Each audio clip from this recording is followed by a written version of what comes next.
Tashi-lei. Welcome to the Awam Tibetan Buddhist Institute and our Sunday morning meditation hour. For those of you who've not been with us before or for a while, we're doing things a little bit differently than we have traditionally done. We're focusing more on a short preliminary practice and then following that with a Dharma talk. So that's our agenda for today. And so we begin with the sound of the conch to invite all the Buddhists and the Bodhisattvas to join us. And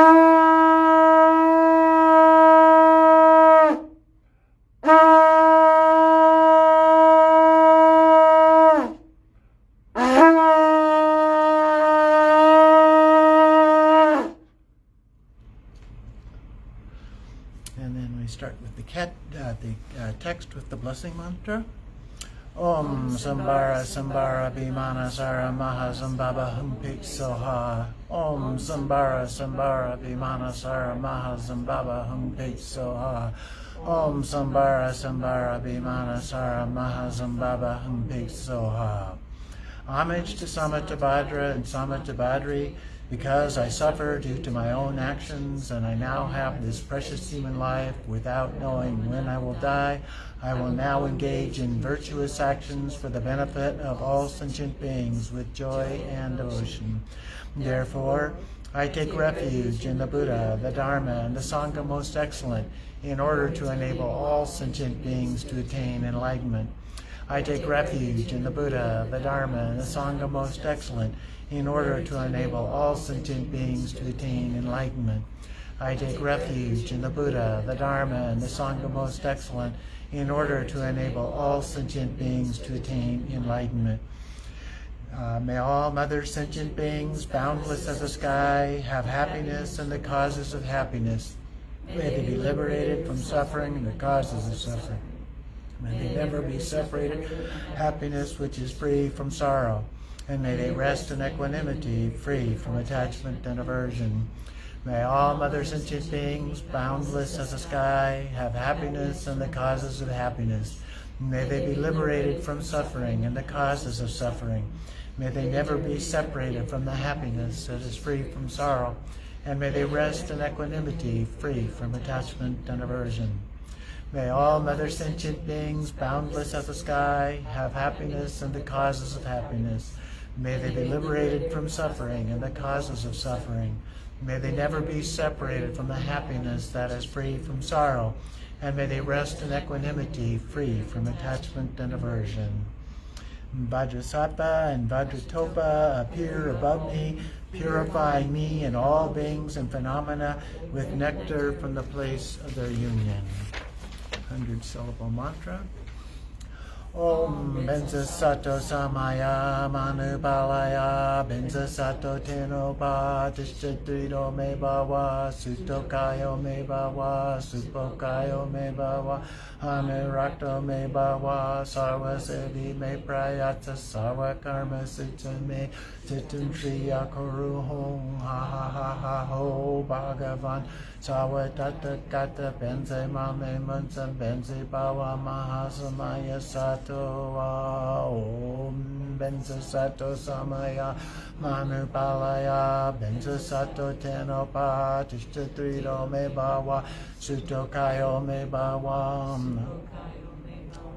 Anurakto Me Bawa Sarva Siddhi Me Prayatsa Sarva Karma Sutta Me Titam Triya Kuru Hom Ha Ha Ha Ha Ho Bhagavan Sarva Tata Kata Benze Mame Munsa Benze Bawa Asamaya Sato Om Benza Sato Samaya Manu Palaya Benza Sato Tenopa Tishtatrido Me Bawa Supokayo Me Bawa